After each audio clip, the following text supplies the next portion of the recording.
aceite de palma le está ganando mercados a otros aceites. Es una tendencia global. Y en una perspectiva de mediano y largo plazo, la discusión está en dónde será el crecimiento más amplio de la industria en el futuro. Y ahí ese es un elemento de geografías en disputa, de dónde va a aterrizar, dónde estarán las mejores condiciones para que esto ocurra. Y una posibilidad de que en áreas de la Amazonía, que es donde se produzca una expansión a toda regla. Como ustedes pueden ver en el gráfico, Indonesia, Malasia y Tailandia llevan los 3 primeros lugares y Perú está en el puesto 17 con 180.000 toneladas, de acuerdo a este rango. Ahora bien, dicho esto, si uno utiliza la misma fuente para hablar de la tasa de crecimiento de la producción de aceite de palma, ahí el Perú pasa a primer lugar, ¿no? Y en segundo lugar está Colombia. Entonces hay países de la región que son los que según este índice están creciendo más rápidamente. Otra variable a la que quisiera referirme y es una reconversión productiva asociada al auge de la palma aceitera. Reconversión productiva agrícola en el tanto que la palma ha reemplazado otros cultivos en diferentes regiones del país, puede ser el arroz en algunos casos, puede ser el maíz, puede ser el tabaco, en fin, otros cultivos que antes eran muy dinámicos en la región, que garantizaban la soberanía alimentaria, que garantizaban un modelo de producción más democrático si se quiere, empleo, ¿verdad? Un empleo más intensivo y de mejor calidad, pero que cuando llega la palma cambia esa dinámica por completo y es un cultivo, digamos, que genera menos empleo, de menor calidad además, y que afecta fuertemente la soberanía alimentaria y la cultura y la vida campesina. La expansión de la palma o las dinámicas, por ejemplo, transfronterizas de ciertos monocultivos, como serían, por ejemplo, la naranja, como Costa Rica y Nicaragua, han determinado una integración, pero es una integración que se ha dado de estos grupos empresariales, de estas transnacionales, pero no tanto una integración que beneficia a la población. Esta población más bien se ve desposeída ¿de qué? Se ve desposeída de la tierra, se ve desposeída de un salario digno, se ve desposeída de recursos vinculados a su producción que sean afectados con la agroindustria, como por ejemplo el agua, la biodiversidad. De nuevo volvemos al tema de las semillas, de las formas de vida, de los saberes. María Paz dijo una palabra que me pareció excelente, que era pretender que una reforma agraria se lleve desde el mercado, como una reforma agraria de mercado. Excelente para pensarlo aquí. Es como, vamos a hacer esta reforma en donde entregamos títulos, pero pensando que lo único importante no son los derechos de los poseedores, los derechos de la gente, sino la competitividad, la economía, ¿no? La productividad de lo que estoy colocando. Eso es injusto. Y a nosotros desde aquí, desde Lima, nos puede parecer muy inteligente pensar, no, es que economía de escala, y la gente que vive allá, y la gente que tiene que decidir, no le interesa. Hoy puede ser el cacao, mañana puede ser la palma, pasado la soya, cualquier cultivo. Eso no debería ser el móvil de nuestras acciones. El móvil de nuestras acciones tiene que ser entregar derechos formales. Y ojo, aquí estamos hablando de pueblos indígenas, pero también de áreas en manos de pobladores locales que tienen más de 30 años en el caso de Papúa Nueva Guinea. Nosotros somos agricultores de pequeña escala que trabajamos la yuca, el plátano y la piña. Nosotros defendemos nuestro territorio, nuestro terreno donde estamos trabajando, porque esa es nuestra única fuente de donde nosotros podemos alimentar a nuestra familia y llevar al mercado la yuca, el plátano y algunas verduras. Pero bueno, nosotras como mujeres y por lo menos tenemos el derecho al territorio, así como dijo el compañero, eso es cierto, es un derecho de las mujeres.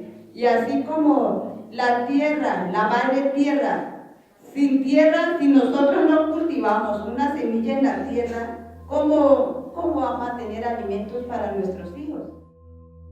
Lo que hemos visto en los años anteriores es que precisamente el Estado, dentro de todas sus debilidades, mostraba agilidad cuando se trataba de pedidos, autorizaciones o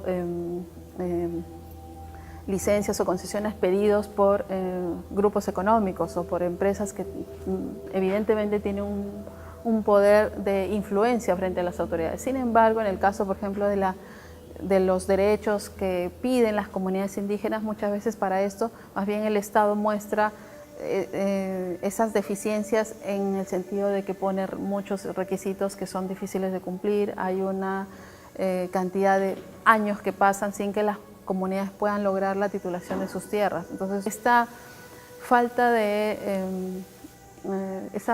esta vulneración al derecho a la igualdad genera situaciones sistemáticas de vulneración de los derechos humanos. Lo que voy a hacer hoy es hablar de un modelo y dar unas ideas de cómo queremos nosotros encontrar un modelo sostenible. Con primera parte de saber dónde están las zonas de conservación, utilizando metodologías creíbles, internacionalmente reconocidas. Eso es como, digamos, la parte técnica. Trabajar directamente con agricultores en las zonas de expansión para innovar y juntos encontrar maneras de mejorar las vidas, los medios de vida de los palmicultores y las comunidades que viven allí, pero respetando las zonas de conservación, como eso es la parte social, y también trabajar con varios otros actores para elaborar una visión común al nivel del paisaje o del territorio. La palma aceitera no es intrínsecamente sostenible o insostenible. ¿Okay? Su sostenibilidad es una contingencia que depende de las características de los emprendimientos, del contexto histórico en que estos se desarrollan. Pero hay algunas luces rojas, absolutamente determinantes. Si hay tráfico de tierras ya no hay sostenibilidad posible. ¿Okay? Y se acabó el argumento, se acabó el debate, se acabó la discusión. A escala global, por otro lado, todo commodity que deba responder a lógicas de crecimiento incesante es inherentemente, obligatoriamente insostenible. Y esto es mayor todavía en el caso de los combustibles agrícolas o los agrocombustibles, por lo que acabo de explicar. Por otro lado, al gremio le corresponde y le conviene comprometerse de manera efectiva, ni siquiera en el discurso, más allá del discurso, con la sostenibilidad. Por ejemplo, expulsando del gremio a los actores malsanos que se les puedan infiltrar y a cualquiera que haga negocios con ellos. No puedes decir, me estás satanizando cuando le estás comprando fruto a quien no debes, ¿no es cierto? Estos frutos de palma de zonas deforestadas por las empresas creadas por el Grupo Melca llegan a estas plantas extractoras que las procesan, y estas plantas las venden, ¿no? Las venden a otras empresas, ¿no? Y sabemos que que está en manos del negocio que es el principal comprador de aceite de crudo de palma, es Alcor, ¿no? Es importante recalcar, y eso lo hemos estado escuchando, las responsabilidades que tienen los estados y las empresas relacionadas con esos derechos. Los estados, como hemos escuchado, tienen obligaciones, han asumido compromisos. Tienen sus obligaciones respecto a la garantía de los derechos humanos universales, pero también han asumido acuerdos internacionales sobre la gobernanza responsable de la tenencia de la tierra y los bosques, sobre el acuerdo de París sobre cambio climático y la no deforestación. O sea, hay compromisos y es importante asegurar que los estados rinden cuentas en cuanto a la aplicación la implementación de esos compromisos. Podría ser un elemento muy importante desde la perspectiva de una política pública. Hemos escuchado, hay un Plan Nacional de Palma, hay un Plan de Acción Nacional de Café, vamos a tener un Plan Nacional de Cacao. Introducir salvaguardas en estos planes. Esto para mí podría ser un cambio muy grande en cómo se hacen las cosas en este país. Salvaguardias por las poblaciones locales y salvaguardias por el ambiente. Se necesita una buena asesoría técnica, Se necesita construir observatorios, ver, identificar indicadores, monitorar. Esto yo estoy convencida que se puede hacer. Tenemos que ver cuál es la tendencia. La tendencia es que la demanda de recursos seguirá creciendo, la demanda por estos productos seguirá creciendo. El tema es cómo los vamos a producir. Y ahí hay una palabra fundamental que es el modelo de negocio.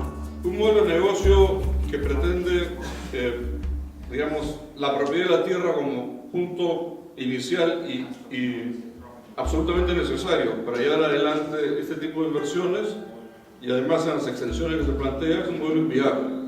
Y es un modelo además al cual la legislación peruana no favorece. El cambio de modelo de negocio tiene que ver con cómo podemos generar condiciones desde el lado público, tanto en la regulación, en el aspecto financiero, en la asistencia técnica, para que sea un buen negocio desarrollar alianzas público-privadas, comunales o locales.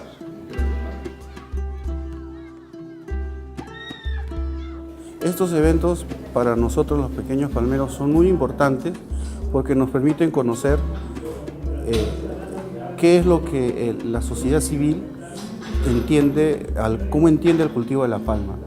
Entonces muchas veces nosotros no transmitimos bien el mensaje y a veces se puede llegar a confusiones o conceptos erróneos. Pero este tipo de eventos donde se puede interactuar y donde estamos agradecidos que nos hayan invitado, nos permite escucharlos y que nos escuchen. Y esperemos que el diálogo siga avanzando porque hay mucho que conversar.